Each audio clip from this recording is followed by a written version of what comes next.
Ms. Gazan? Abstain? 4 yeas, no nays. I declare the motion carried.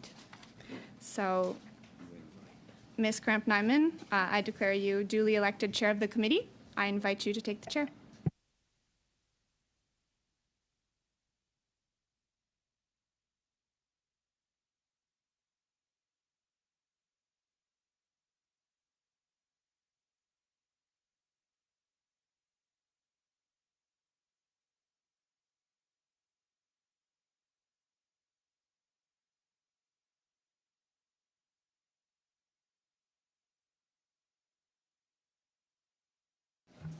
So just for about 2 minutes, we'll suspend and then we'll carry on with the meeting.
Call the meeting back to order.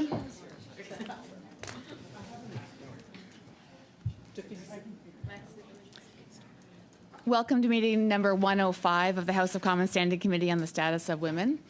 I think it's incumbent of me at this point to acknowledge and thank and give homage to Karen Vecchio, Member of Parliament Karen Vecchio, for her commitment, her compassion, and her dedication and advocacy on this file. So thank you, Karen.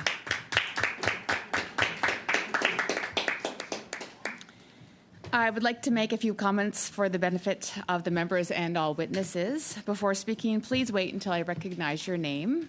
For those participating by video conference, I believe we just have one member on video conference. You're familiar. Click on the microphone icon to activate your mic, and please mute yourself when you're not speaking. This is familiar for you, MP Lambropoulos. Although the room is equipped with a powerful audio system, feedback events can occur. These can be extremely harmful to interpreters and cause serious injuries, so be mindful of that. The most common cause of sound feedback is an earpiece worn too close to a microphone. We therefore ask all participants to exercise a high degree of caution when handling the earpiece, especially when your microphone or your neighbor's microphone is turned on. To prevent incidents and safeguard the hearing health of the interpreters, I invite participants to ensure that they speak into the microphone into which their headset is plugged into, and to avoid manipulating the earbuds by placing them on the table away from the microphone when they are not in use. And a reminder that all comments should be addressed through the chair.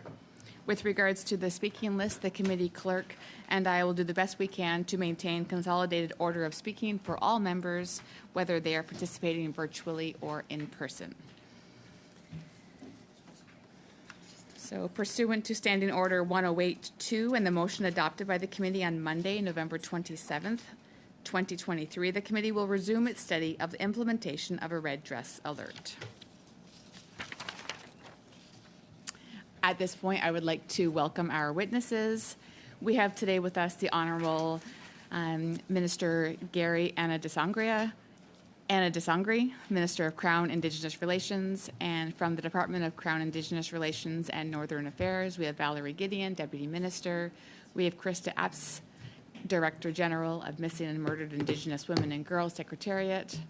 From the Department of Public Safety and Emergency Preparedness, we have Kenza Albeed, Director General, Policy and Outreach Directorate, Emergency Management and Programs Branch. Arun Vinodrai, Senior Director, Policy and Programs Development, Emergency Management and Programs Branch. You will each have 5 minutes for your opening remarks, followed by rounds of questions. Minister, at this point, the floor is yours for 5 minutes. Kwekwe, Ulaku, Tanzi, hello, bonjour. Let me begin by acknowledging that we're gathered here on the unceded traditional territory of the Algonquin and Anishinaabe people. And I want to thank all of you for your hard work in supporting this initiative. Je vous remercie tout pour le travail. I want to thank you for all the work you've done on this important initiative. And congratulate you, Madam Chair, on your appointment. I also want to take this moment to thank former Chair Karen Vecchio for her long-standing commitment to this issue and her hard work during the committee process. Let me also thank my colleague and friend Leah Gazan from Winnipeg Centre for her incredible advocacy and bringing the House united in supporting the establishment of a red dress alert, along with my colleague Pam Damoff. So both of you are indebted to your hard work and resolve to get us here. This work will save lives. As we all know, Budget 2024 included an investment of $1.3 million to continue developing the Red Dress Alert. This is exciting news that will help the momentum going. Every Indigenous person who goes missing and is not found is a failure on our part. I know there will be some people who are frustrated at the pace of implementing an alert. There are some who say that this can be done overnight. I do not subscribe to that belief. We need to keep the pressure on and move quickly, but we also need to get this right. There are many factors to consider, as you have heard through the study. Those include different regional contexts, strained relationships between communities and law enforcement, jurisdictional considerations. Moving the dial on this is not an option or a choice, it is a moral imperative. Despite only making up 4% of Canada's population, Indigenous women and girls represent 28% of homicides perpetuated against women. An Indigenous woman is 12 times more likely to go missing or be murdered than a non-Indigenous woman. Une femme autochtone, 12 fois plus. An Indigenous woman is 10 times more likely to be assassinated than a non-Indigenous woman. California and Washington are helping locate people. The studies show us that the hours after someone goes missing are the most critical time to find them. In February, I drove the entire Highway of Tears in northern British Columbia. I listened to grassroots organizers on the front lines, the Tears of Hope Society, who you've heard from earlier this week. Alongside a red dress alert, they stressed the importance of resolving the systemic crisis. At the Denny's where we met, the women told me how important ceremony is to them and how important it is to pass along traditions and languages to the next generation.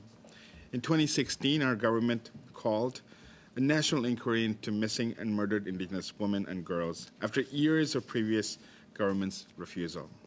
This June will mark 5 years since the national inquiry released its final report and the 231 calls to justice. En juin prochain, il y aura 5 ans. In June, it will have been 5 years since the national inquiry published its final report, including the calls to justice. For investments in shelters, community safety, culture, housing, infrastructure. We're making progress in all these areas, and Budget 2024 was another example of that. But I say this all the time. The calls to justice are not a checklist. They require urgent, sustained action and commitment from all parties. They're long-term structural changes that help us undo the legacy of colonialism. This work is critical, and it will not happen overnight. Eventually, the hope is to get to a place where we no longer need a red dress alert, or in other words, we build a future where Indigenous people are safe.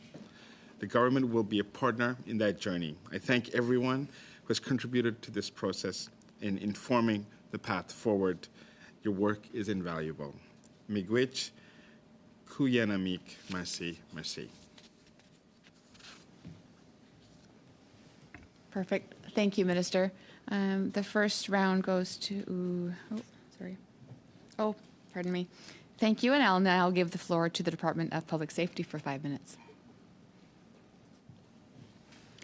Thank you, Chair and Committee Member, for the opportunity to speak to you today. So before I get started, I would like first to acknowledge that we are gathering today on the unceded territory of the Algonquin and Anishinaabe people.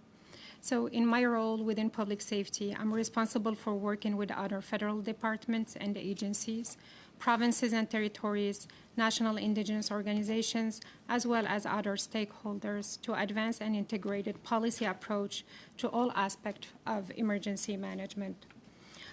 Je voulais commencer par dire que je partage vos...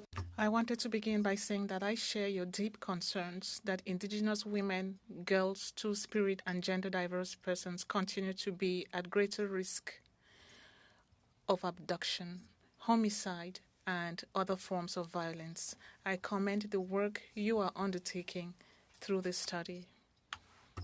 I would like to speak about the National Public Alerting System, its governance, and Public Safety Canada role. The National Public Alerting System provides federal, provincial, and territorial emergency management organizations with a standard alerting capability to warn of imminent and unfolding threats to life. Like all emergency management functions in Canada, public alerting is a collaborative initiative between federal, provincial, territorial government, as well as industry partners. The governance of the system is complex. There is no overarching governing body. There are many players involved in the system. First, individual government determine who, within their jurisdictions, may issue alerts through the system on matters related to their responsibility. These designated authorities decide when to issue an emergency alert, the alert type, the message content, and geographical areas affected. Second, Pelmorax Corp operates the system which validates and disseminates emergency alerts. Pelmorax is supported by a multiple stakeholder governance council which provides direction and advice on technical priorities. Finally, the Canadian Radio, Television and Telecommunication Commission set out the regulatory framework for the mandatory distribution of alerts. With regard to the role of my department, we support the National Public Alerting System primarily in two ways. First, we support the coordination of activities of federal alerting partners with those of the provinces and territories. And second, we support collaborative work with provinces and territories to advance shared for the system. One of our key policy interests for this work is advancing common approach to emergency communications, including the adoption of standards and best practices. With regards to federal, provincial, and territorial collaboration, federal, provincial, and territorial senior official responsible for emergency management, or SORM, it's the primary forum where this occurs. SORM is made up of the heads of provincial and territorial emergency management organization and the Assistant Deputy Minister of the Emergency Management and Programs Branch of Public Safety Canada. SORM is the steward of guidelines for the consistent presentation of alert through the system, including the Common Look and Feel guidance, the Canadian profile of the Common Alerting Protocol, and the broadcast immediate event list. These guidelines aim to ensure emergency public alerts are easily recognizable anywhere in Canada. I wanted to conclude my remarks by emphasizing that Public Safety Canada is committed to collaborating with all public alerting stakeholders to improve the effectiveness and continuity of emergency alerting in Canada. With regards to exploring new issues of the system, on the system, I would note that SORM has recently facilitated revisions to these guidelines to support the test by Quebec to evaluate the use of the system to distribute a silver alert. In the context of your discussions, my team at Public Safety Canada has been supporting our colleagues at the Crown Indigenous Relations and Northern Affairs Canada in its Red Dress Alert engagement. We have been providing subject matter expertise and consideration on the potential to use the National Public Alerting System for such an alert. We look forward to continued collaboration with provinces and territories, including supporting Crown Indigenous Relations engagement at SORM as their work continues. I'm pleased to take any questions further. Thank you for this opportunity. Madame la Présidente, j'aurais un... Madam Chair, point of order, please, if you'd allow me. For me to understand, I don't know if Andrian has the same questioning. During the interpretation, when you give acronyms, it's not clear to francophones. So could you tell me what the acronyms are? Merci beaucoup. Thank you. Le C, j'ai dit SORM official. Oh, oui, je peux vous le dire en français. I could tell you in French.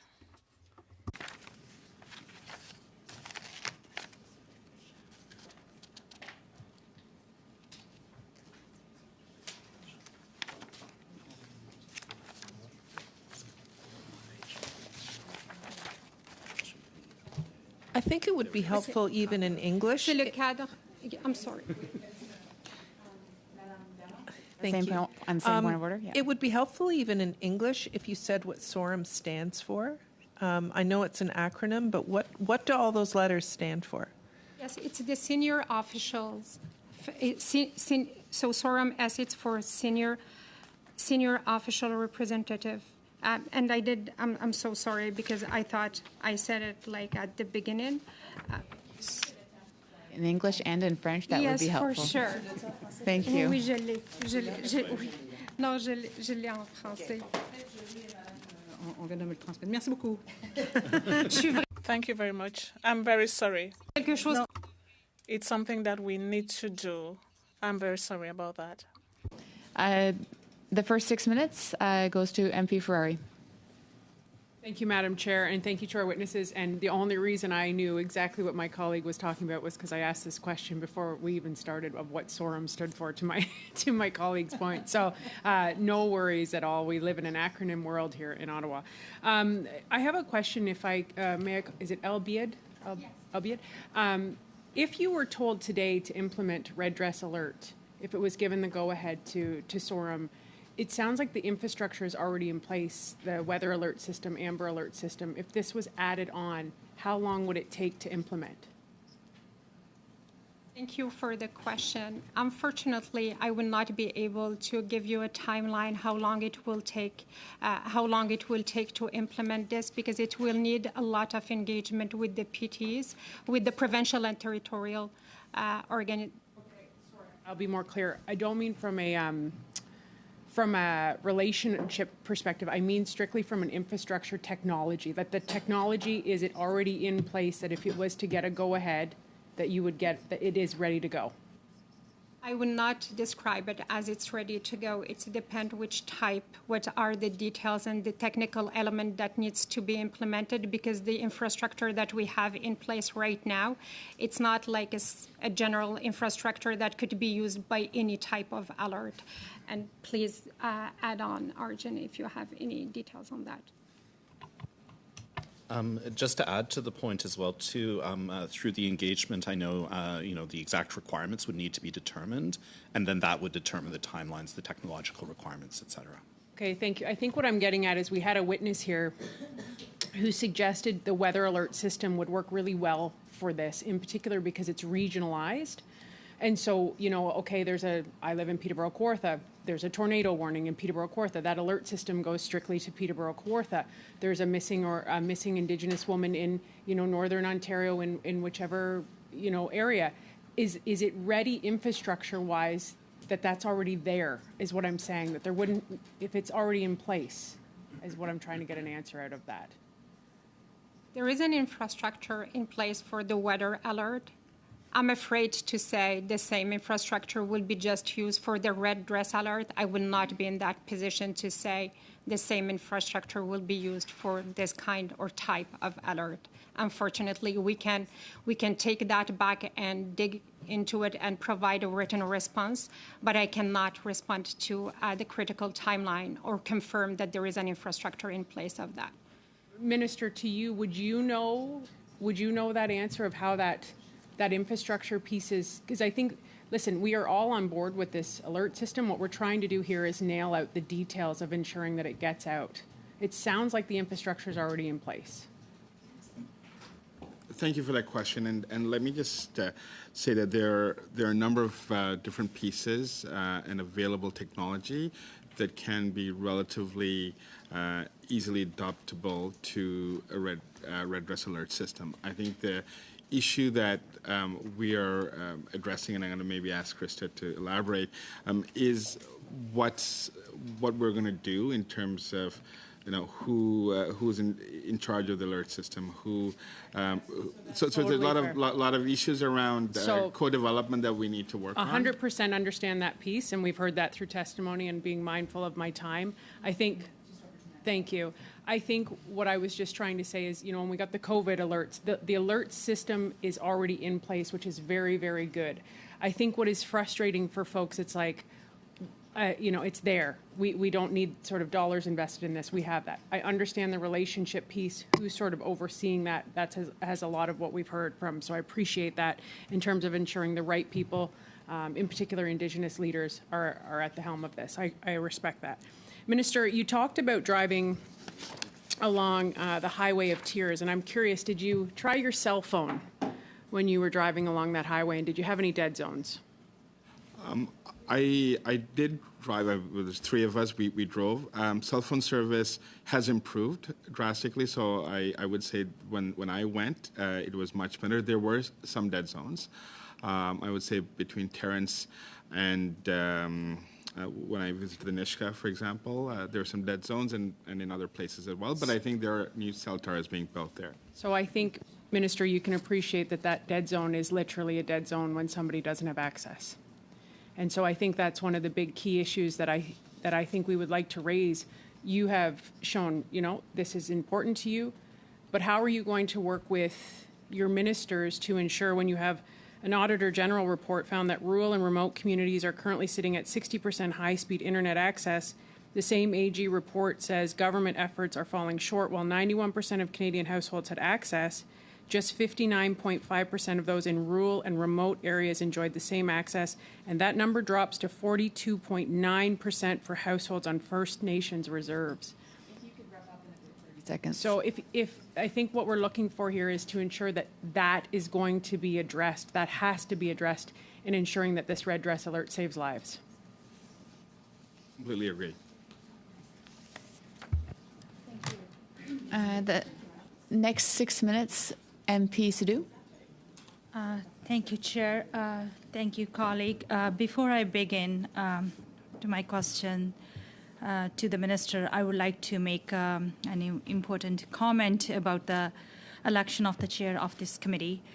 I want to welcome and congratulate the Chair of this committee. Nothing against you, but I want to and congratulate you, the new Chair. And we all look forward to working with you collaboratively, how our past chair was doing with us. Ms. FEWO established over the years the place here. I want to say the previous chair of the committee made sure we work well together, listen to the experts, and most importantly, to can I say? To collaboratively, we produce so many reports. Good. I know her from 2017. She made sure the committee produces a record numbers of good reports. And from the bottom of my heart, I want to thank Ms. Vecchio's passion of her work for all Canadians, women, and girls through this committee. I do not understand the decision of the Leader of Opposition to remove such a great advocate for women and girls, such as the previous chair for this committee. With that said, we have important work to do. So I really want to say thank you for her work. And let's work collaboratively how your predecessors made the steps. So now over to you, Minister. Thank you for joining us today with your team. The committee is united in making sure that the red dress alert system is established and the work properly to save lives. This committee heard many times that the system should be Indigenous-led. How do you plan to implement this important principle? Thank you. We have undertaken extensive engagements. There's been over 16 engagements in the different regions of the country, many of which were attended by MP Damov as well as MP Gazan. I participated in some of them. There are a number of different critical partners that have been working for many, many years on the issue of missing and murdered Indigenous women and girls and gender diverse people. And they've informed us a great deal. I think the next step of this is where we need to start co-developing the system along with our partners and to ensure that the system is responsive to the needs, because the last thing we want to do is create a system that is devoid of usage by those it's meant to use it, as well as those who it's meant to support. So it's critical that we get this right. And I want to ask Krista Apps to maybe give us a little bit more light into what the next steps are. Sure. Thank you, Chair, for the question. When we talk about co-development, there's some things that we want to think about. Some of the things that we talked about already through the engagement sessions, but at a very high level. And so we really need to get into some further detail around defining criteria and what does that actually mean. We can't pretend to define that criteria as a government. That must be done with partners, with technical organizations on the ground who have a clear understanding about what that impact will be. We've talked a little bit, you've heard a little bit about oversight and the importance of who actually oversees the red dress alert. That's an other important element that we would want to talk further with partners about and come to ground on what that oversight will look like and how law enforcement's involved in the red dress alert system. We talked a little bit about also, we need to talk a little bit about what information is captured. How is that information captured and who oversees that information? How is that shared publicly and what elements of that are shared publicly? So those are all things that we need to continue to have conversations about, to engage with Indigenous partners and people who have a solid understanding of that on the ground. Maybe I'll add one last thing. I'm sure the committee has heard about wraparound services and the need for the connections between and among the wraparound services that need to exist to support families and survivors once a woman is found. And so how do we make sure that that takes place? What exists already? And how do we make those connections between the various services that are offered that exist and what gaps exist? We know that many municipalities, such as Regina and Winnipeg, are home to vibrant and strong urban Indigenous communities. How would a red dress alert system be administered with this communities, Minister, if you can elaborate on that? If you could possibly wrap up in 30 to 40 seconds, that'd be great. I think at this stage we're looking for regional, provincial, territorial, or regional partners, and we have a number of very active discussions. There's at least 2 provinces and 2 territories who are willing to start this process. And I think as we continue the discussions, we'll be able to hone down on which region we start off with. But obviously, our expectation is that it will be a national system once we have the local area coverage figured out. It'll be expanded to a national system. Merci. Deputy Larouche, vous avez 6.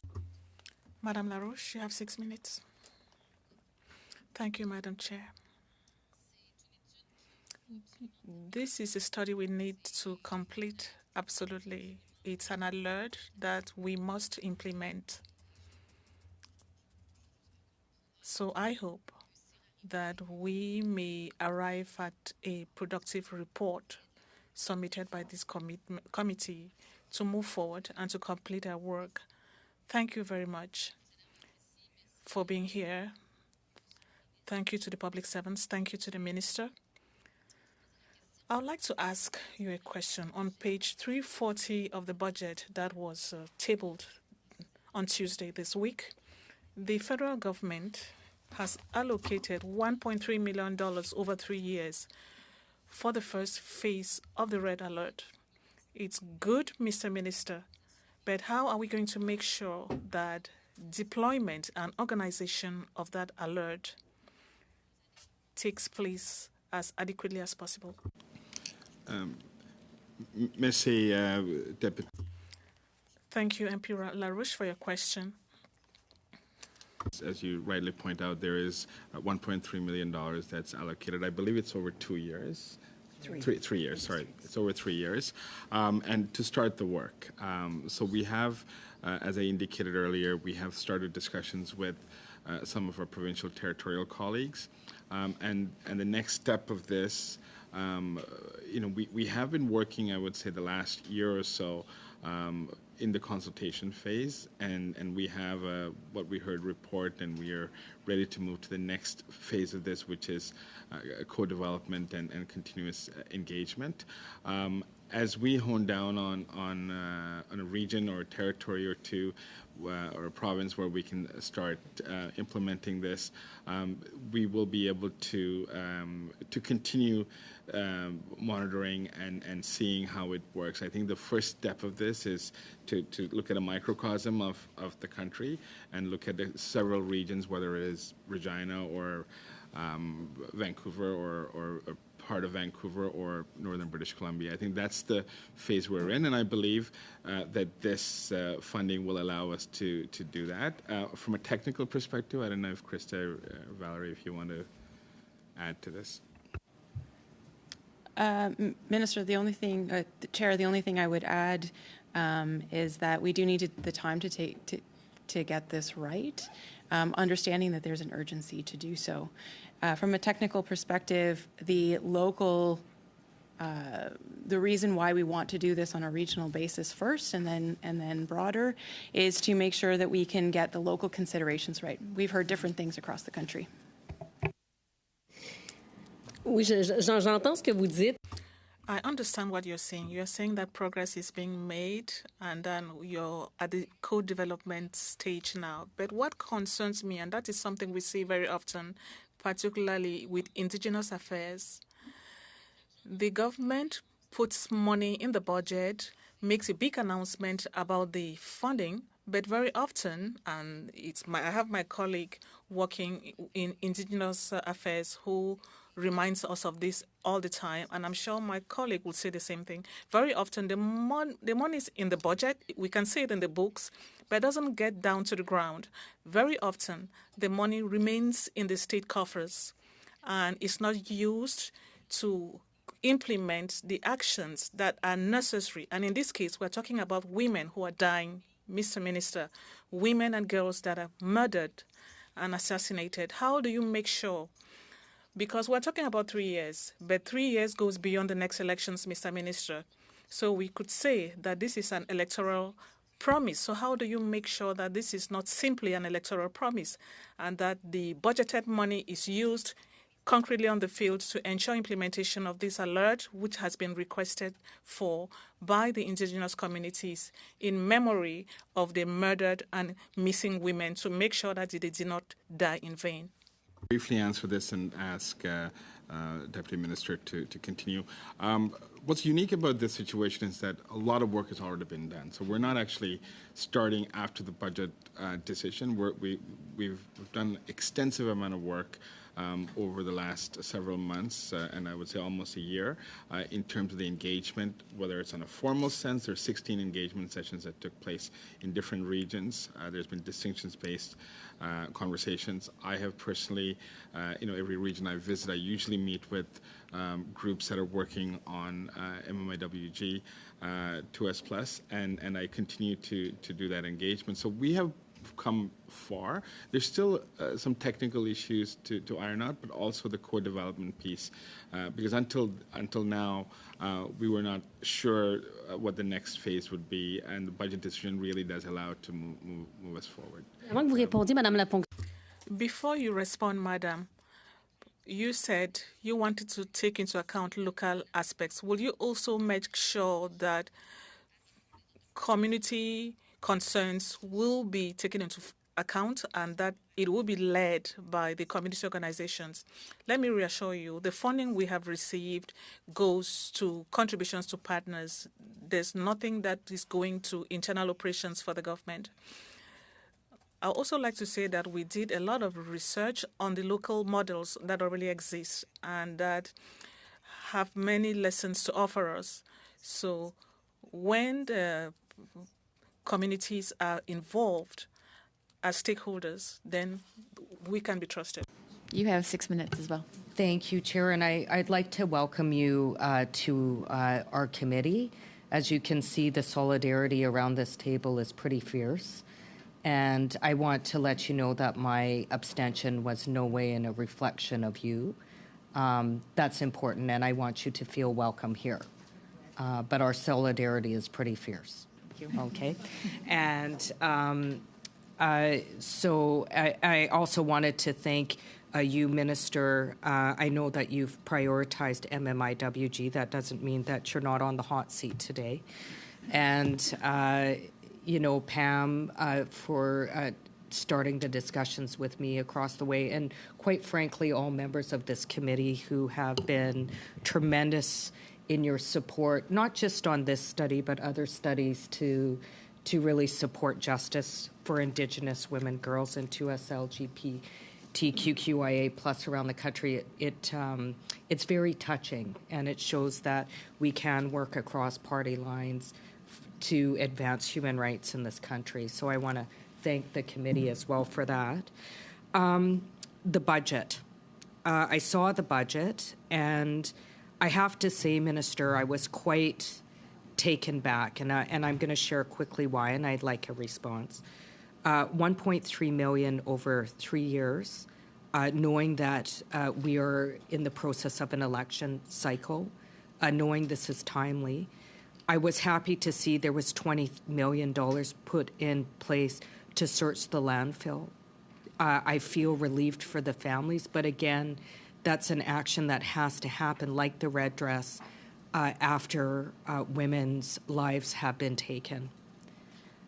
$47 million to deal with the auto theft problem. And although I know that the auto theft problem is really tremendous in this country, the message is very clear that this country cares more about cars than it does Indigenous women, girls, 2S LGBTQIA+.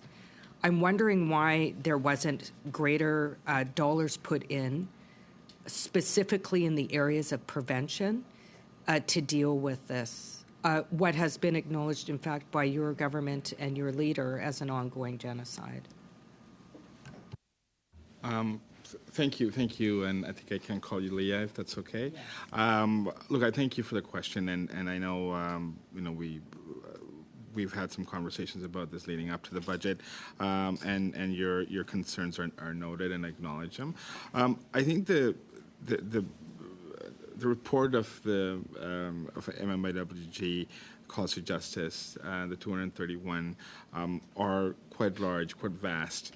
And there is a preventative component and there is a supportive component. The preventative component goes to the core of the social determinants of health. So our investments on housing, our continued investment on housing, and I recognize that there are still gaps, I think is critical. I think the issues around emergency shelters, $27 million for emergency shelters and transitional homes on reserve, I think is a critical point here.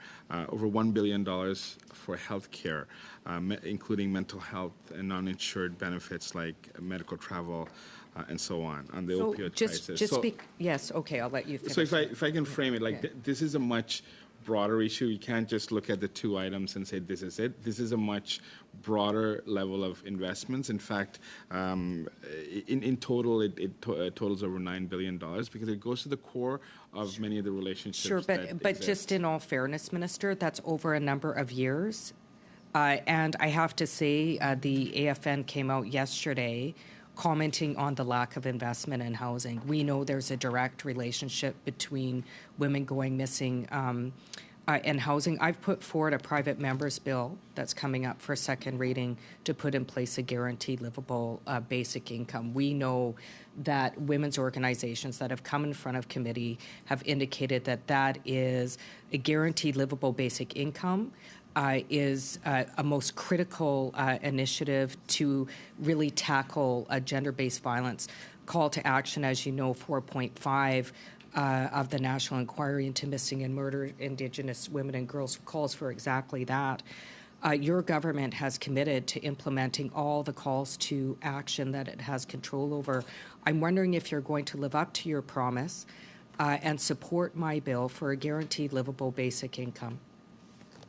I think the best way I can commit to that, Leah, is to say I will work with you as always and work to ensure that we have the supports that are necessary and additional investments that are required in order to ensure that Indigenous women are not in vulnerable situations. I appreciate that, but it calls specifically for a guaranteed livable basic income.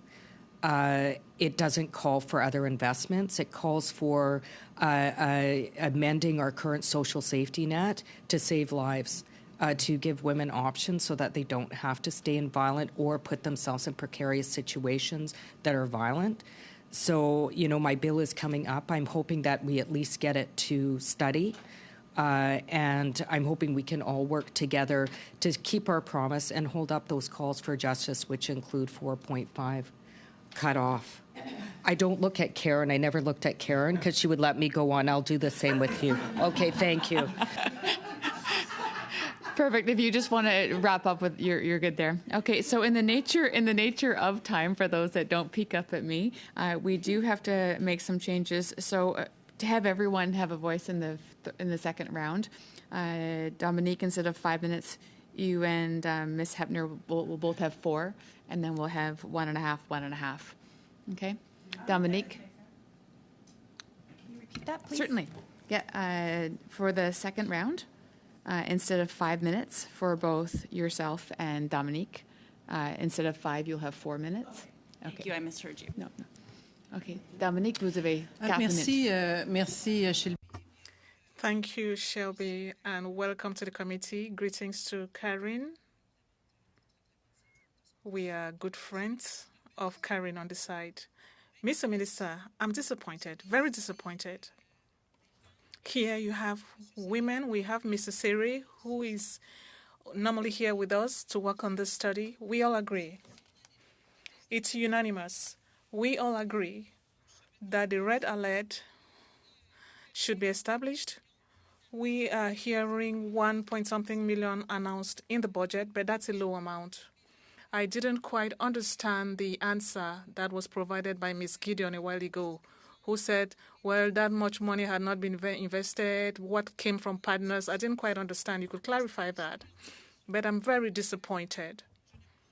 I do not understand that at the time we speak, you do not have an implementation plan. You have a committee that was set up, if I recall correctly, in January 2023, a roundtable. No meeting has been held by that committee. We don't know when the next meeting is coming up.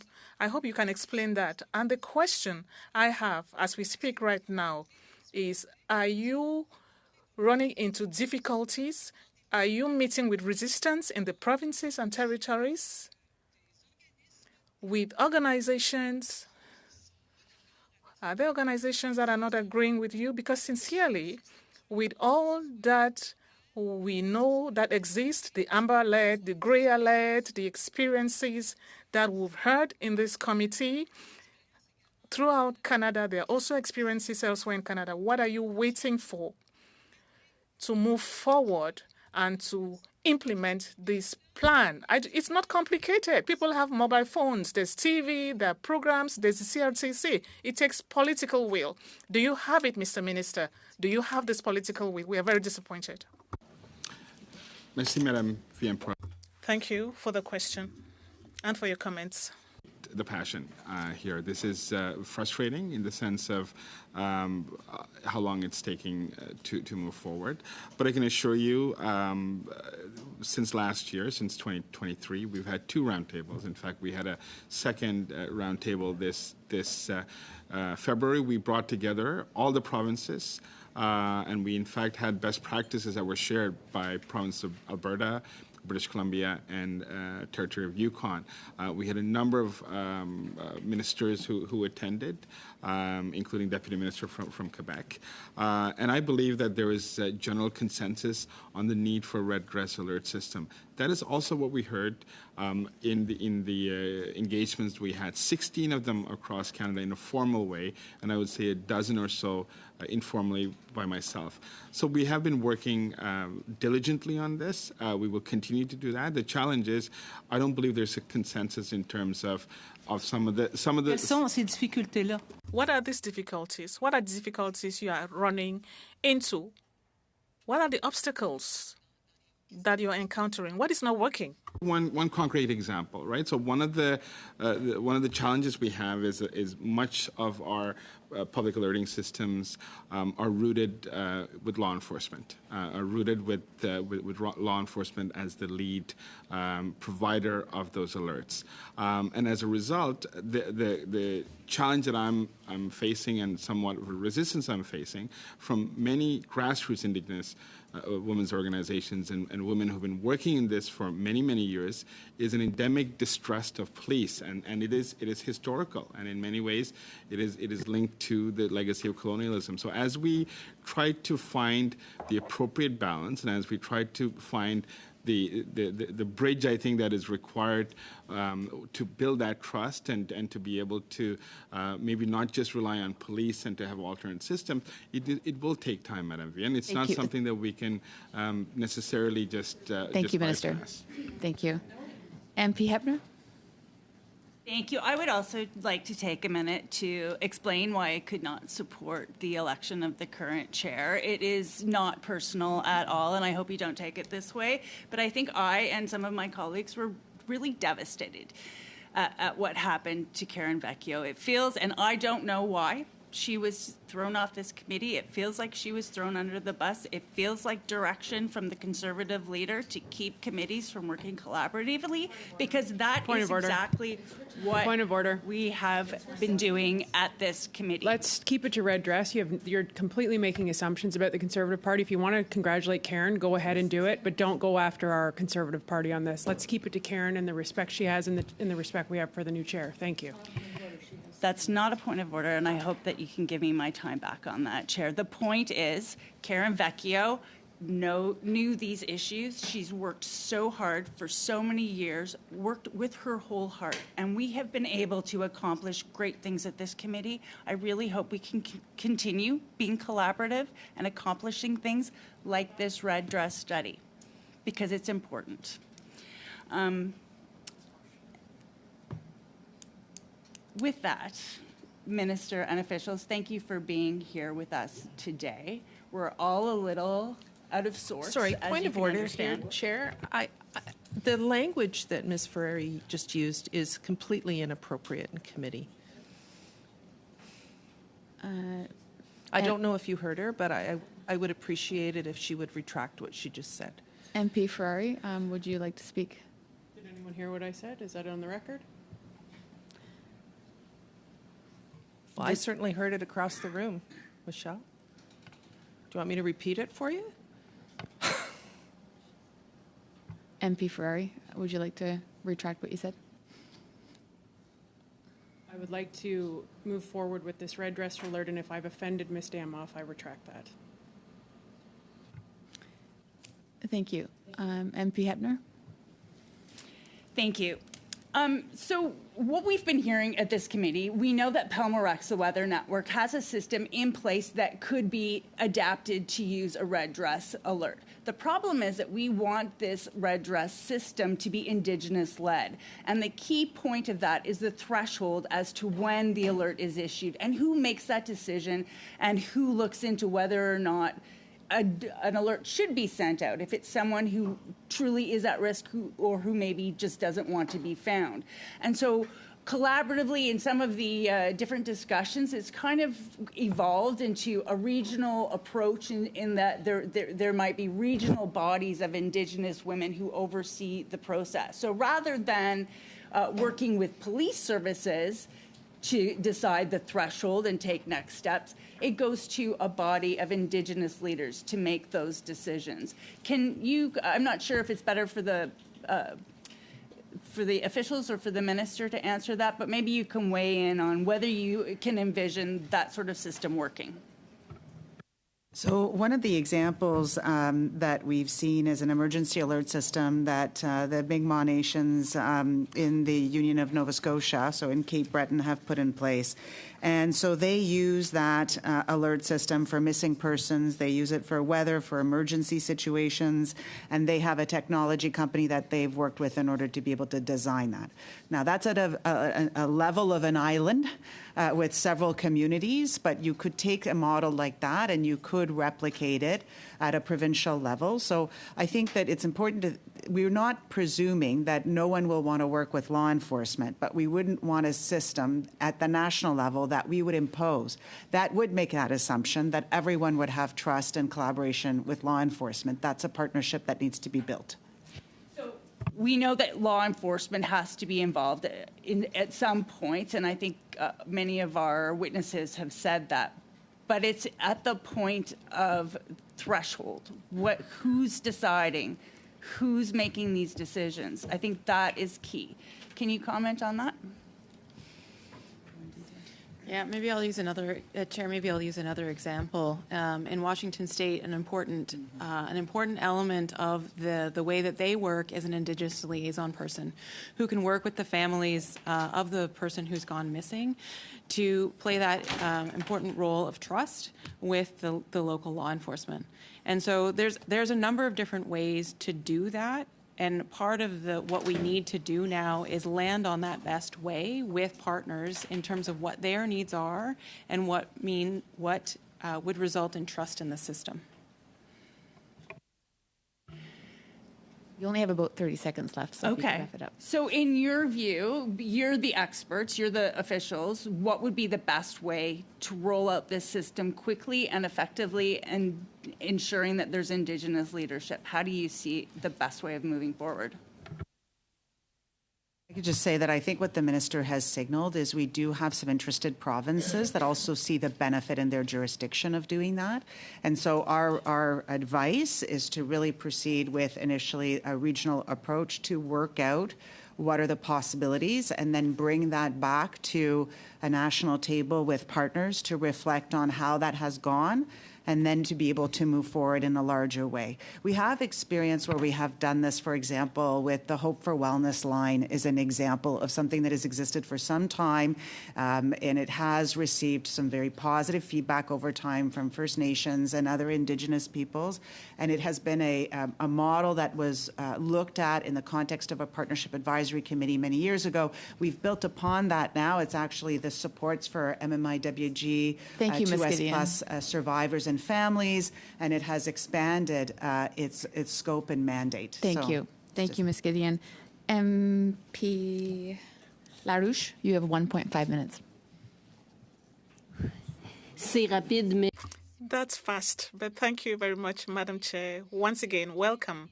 Mr. Minister, we talked about funding, that disappointment to see the amount that was allocated in the budget that may not really be sufficient to implement the red alert system, which may end up being a campaign promise and so on. That was my last turn, but now I want to be focused. Officials, you talked about your experiences with alert systems in Washington, California, and so on. What lessons did you learn from all that? I know that some studies had been done by public safety on the situation of indigenous women and girls. Did you have the opportunity to learn from experiences and recommendations made by other committees? And we want to make sure, Mr. Minister, that all of this is implemented as fast as possible in memory of all these murdered and missing indigenous women and girls. In the interest of time, I'll maybe just take that question and just acknowledge that we have looked at many jurisdictions that have systems in place, and we're continuing to look at them. We've also been engaging with different regional players and partners, and the experiences are different. The experiences even with law enforcement is different. So I think it's a continuous, for us, it's a continuous learning, because at the end of the day, what we don't want to do is develop a system doesn't have the trust and that's not being used. So ultimately, we want to have to be able to save lives, and that will require for us to do the work properly. Thank you so much. Bâtir la confiance, Monsieur le Ministre. And to build trust. And you have 1.5 minutes. Thank you so much. Just going back in terms of timelines, understanding, especially being part of the consultations, some of the things that still need to be done. We still need timelines. Like, I just kind of feel like there's not timelines. Is there a plan to put in specific timelines, even working and negotiating with provinces? Look, what I would be willing to do is work with you on a timeline, right? If there's, definitely, I've been consulting a number of people on this, including yourself, Ms. Gazan. So I would be willing to work with you on developing a timeline, along with some of the partners that we work with. Okay, and I will report back to committee about whether I do get a timeline. Thank you so much, Minister. I do want to say that I don't very often compliment folks across the way, but it has been a real pleasure working with you and the whole committee, as well, everybody on this committee, and, particularly Krista, trying to push this through. Again, I want to thank the whole committee for helping support getting this off the ground. Awesome. Thank you so much, MP Gazan.